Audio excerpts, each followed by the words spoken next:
Dawie, I would like to ask you, in terms of the downfall, the quote-unquote downfall. Okay, it's not even controversial. I mean, we know it's South Africa. The what downfall? The downfall of South Africa. I mean, it's not even a debatable topic anymore. But I mean, you have a lot of experience in the private sector.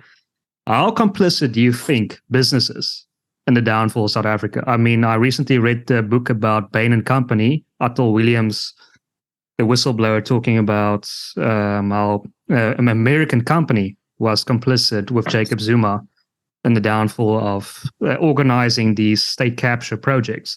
So how complicit do you think? Is private sector, is business almost as culpable as the state?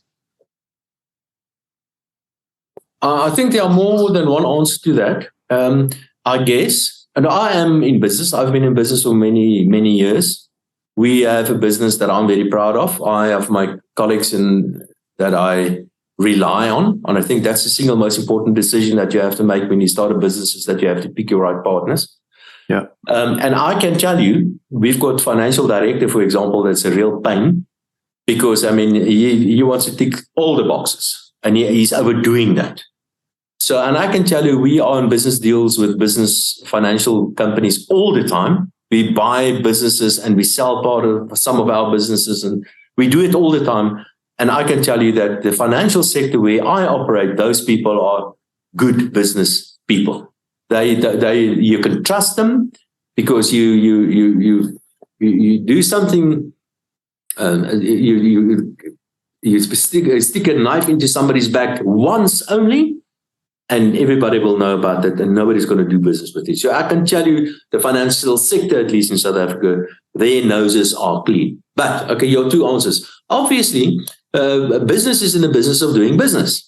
And if you want to do business, quite often the state is the biggest buyer of a certain product, and it's not very easy to get the state to buy from you. It can be quite lucrative. The state is big, and if you can get a contract from the state, then you can make a lot of money. But you quite often can't get into that because you don't have the right connections, or you're not prepared to pay bribes, or whatever the case might be. And that is a problem, because some businesses reckon that the only way that you can do business is simply to bribe politicians to get the contract that they wanted, because otherwise you're just not going to get it, and you're probably going to close down your business as well.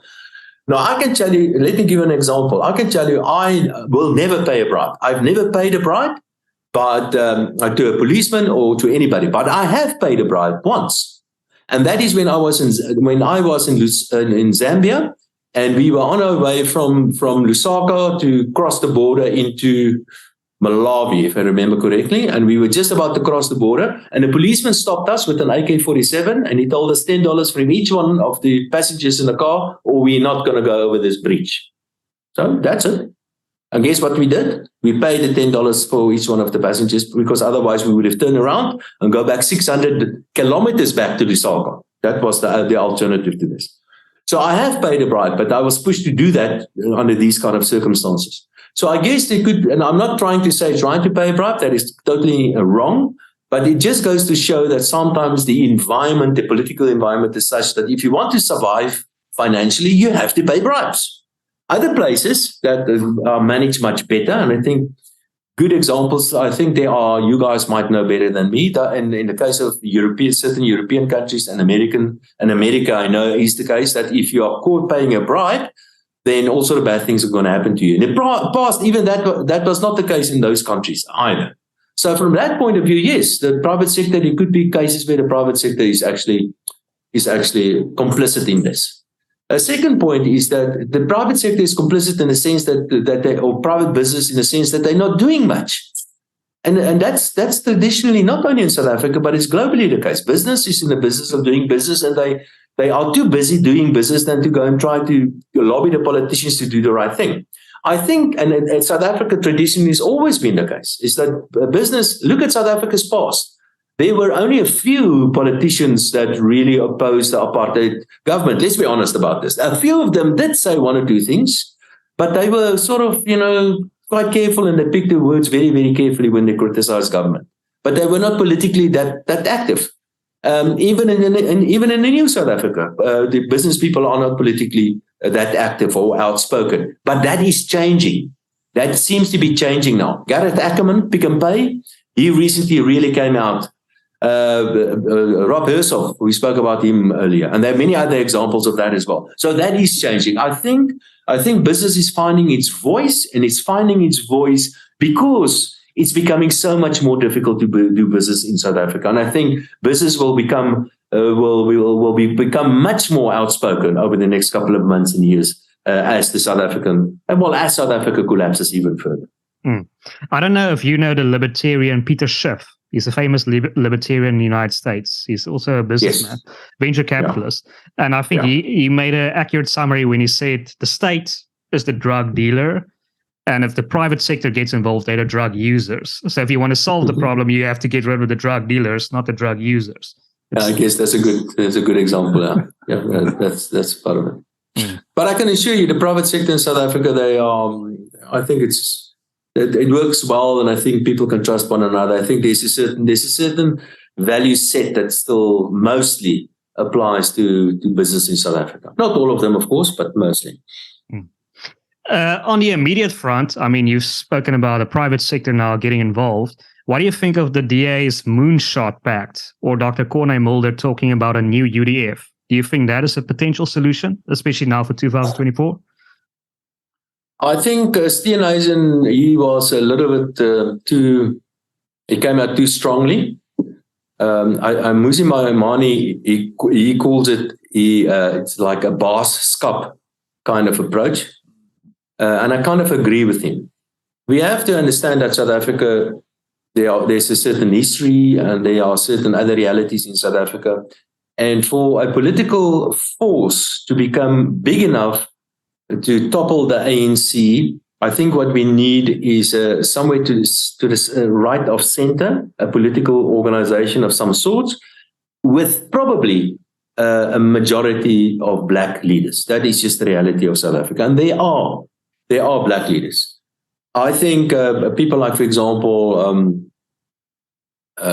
from Black as Me, what is his name? Action South Africa, Herman Mashaba. I think he's a very good example of a political leader that can be the leader of such a force. So I don't think the Moonshot Pact is going to be a DA-led coalition. I really doubt that. Well, the most likely scenario in the elections next year, I think the most likely scenario is for the ANC to get around about 50%, just below or just above 50%. Let's call it 48%. If they get, say, 48%, let's somewhere between 45 and 50%, they will be able to form a coalition with the small political parties. They might get just more than 50%, but probably between 45 and 50, and a coalition with the smaller political parties. If they get less than 40%, then it will be an ANC-EFF coalition. And then the next president will probably be Paul Mashatile, and the next deputy will be Julius Malema. That, of course, is the beginning of the end of the ANC. I think we are at the beginning of the end of the ANC in any event. The ANC is on its way out, which is a very good thing. If the ANC gets less than 40%, which is very, very unlikely, then the opposition parties will be able to put together, or might be able to put together, some sort of coalition. But that's going to be a very unstable coalition. I can't see how the DA is going to be the leader of that coalition. So I think I agree with you. We need something new. We need a UDM kind of thing, but slightly to the right of center at the moment, and it must be under the leadership of somebody else and not Steenhuisen. And some are arguing that, for example, you have to form a coalition, or you have to work. I think Frans Cronje said this, that you have to work with the ANC. You can't just ignore them after the 2024 election. You have to incorporate them in some way because they're so embedded into the system. Do you agree with that? Do you have to work with them in some way or another? That can be a realistic scenario, but I think before that happens, the ANC is likely to split. I think there's so much infighting in the ANC. I won't be surprised if there is a split in the ANC soon. The good guys and the bad guys, but unfortunately, even the good guys are not good in the ANC. But I can't see how anybody can potentially work with the ANC as it is. And that is part of the instability that I think we're going to see in politics in South Africa over the next time. Because during this process and moving into something else, getting away from the ANC, it is probably going to be a period of of political instability, and political instability is not good for economic growth either. And during this time, the ANC will make use of the last opportunities to steal as much as they possibly can, and they are probably going to implement all sort of silly silly decisions, trying to stay in power. And there are already examples like that. For example, this COVID grant is something that was supposed to go on only for 1 year, and there's nothing as permanent as a temporary state expense item, and this COVID grant is a good example of that. This is the 3rd year of the COVID grant, and I can tell you they're not going to take that away. They may actually increase that. In fact, some politicians already said it should be increased and this sort of stuff. That's populist stuff. We cannot afford it. And so do you see a scenario where, for example, is there a scenario where the state runs out of money and needs a bailout, for example, from the Chinese government? Is there no scenario? No, something I don't like to give credit to the ANC, but something that they did well is that they did not borrow too much abroad the past 30 years. The total outstanding debt of the state currently, and I can give you all the numbers and so on, but it is approximately, and I say approximately because depending on your definition of what state debt is, but the state debt at the moment is in a region of about 73% of GDP or so, and of that, less than 10%, less than 10% of that is in a form or denominated in some sort of a foreign currency, mostly in dollars. And the reserves at the South African Reserve Bank currently at about $60 billion is much, much more than the total outstanding state debt in dollar terms or in yen terms or in renminbi terms or in special drawing rights or whatever the case may be. So we've got more than sufficient reserves at the Reserve Bank to pay off all the foreign debt of the state, plus some change left. And remember, we don't have to repay all this debt tomorrow morning. We are going to repay that over the next couple of decades. So no, we're not going to run out of money. But what is happening is that the state keeps on borrowing at the way that they are borrowing, and they're borrowing money from pension funds typically or from insurers, and they're also borrowing a lot of money from normal asset managers and also from banks. They're borrowing a lot of money from banks, and that is a major danger because the banks lend a lot of money to the state, and the debt of the state is getting bigger and bigger, and the state is basically forcing out other potential borrowers out. The private sector is being forced out of the market to an extent, and the biggest borrower in the South African economy is the state, and a lot of that debt ends up on the balance sheet of the banks, and the quality of that debt is junk already, as we know. And eventually, if inflation becomes a bigger problem, interest, the yields on that debt will keep on going up.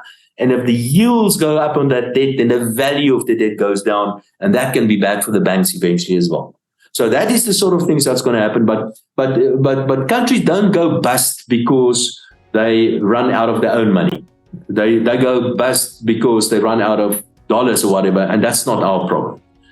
We can simply print as many dollars. We can simply print as many rands as we want to, and the result will be inflation. The result will be bad. But it's not as if we need to be bailed out by the Chinese or by the Americans or by anybody. No.